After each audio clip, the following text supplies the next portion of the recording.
Pensa só, há mais de 25 anos, uma caixinha cinza com um controle totalmente diferente de tudo que existia apareceu e, sério, mudou as regras do jogo para sempre. Hoje, a gente vai mergulhar na história do PlayStation. Vamos ver como tudo começou, os riscos que eles correram e o legado que essa marca construiu. A gente vai passar por cada console, sabe? Desde aquele começo revolucionário até a tecnologia de ponta que temos hoje. Tudo isso para entender como o PlayStation deixou de ser só um videogame e virou um verdadeiro ícone da nossa cultura. Essa jornada toda é marcada por 5 consoles principais, e cada um deles definiu uma era, uma geração. A linha do tempo começa lá em 94 e vem até hoje, mostrando que cada lançamento não foi só um passo para a Sony, mas um salto para a indústria de games inteira. E claro, nossa história tem que começar por aqui, pela Era de Ouro. É aqui que a gente vai explorar os 2 primeiros consoles, o PS1 e o PS2. Eles não só lançaram a marca mais cara, eles construíram as fundações de um verdadeiro império do entretenimento. Em 1994, a Sony chegou com algo que parecia coisa de filme de ficção científica. O primeiro PlayStation não era só mais um console, era uma revolução. E a virada de chave foi essa aqui: juntar gráficos 3D, que eram novidade, com o poder dos CDs. Isso permitiu criar mundos muito, mas muito maiores e complexos. E o resultado? Bom, foi um estrondo. Vendeu mais de 100 milhões de unidades. Para a época, esse número era uma coisa absurda. Isso não só colocou a Sony no mapa dos games de vez, como transformou o PlayStation em um símbolo da cultura pop dos anos 90.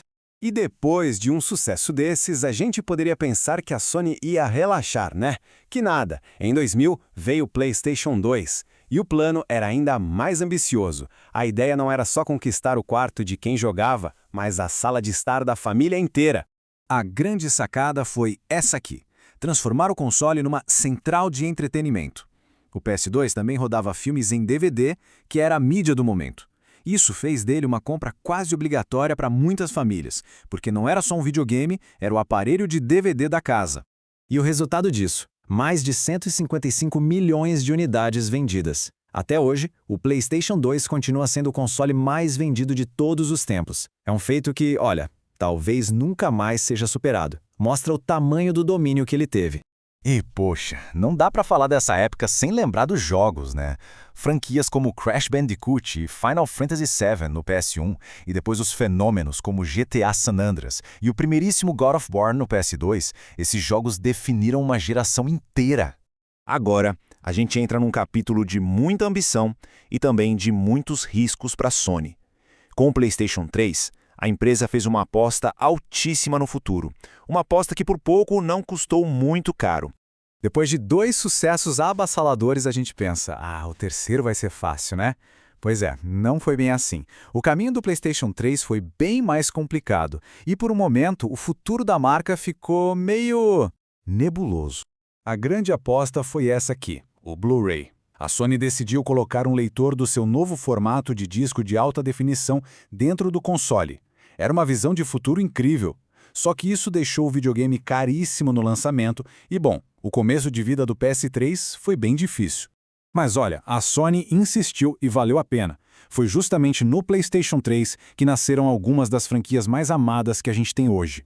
Jogos como Uncharted e The Last of Us não só mostraram o poder do console, mas eles meio que redefiniram como contar histórias nos videogames. Depois de passar por essa montanha-russa que foi o PS3, a Sony aprendeu a lição. Na era moderna, a empresa ajustou a estratégia, ouviu o que os jogadores queriam e, com isso, reconquistou a liderança de um jeito espetacular.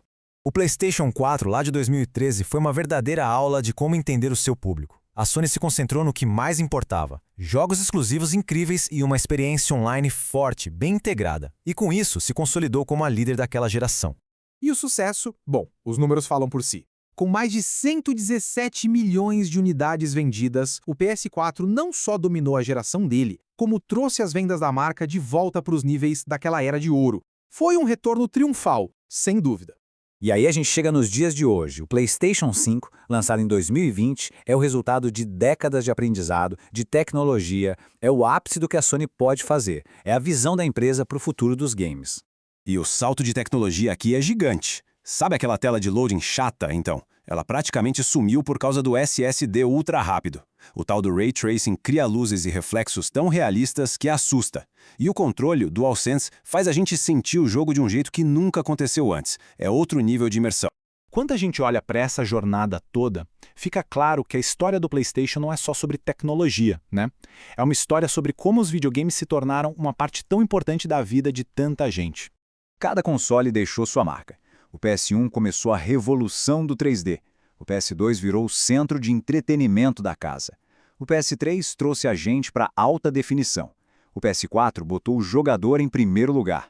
E o PS5, bom, ele está nos mostrando o futuro da imersão.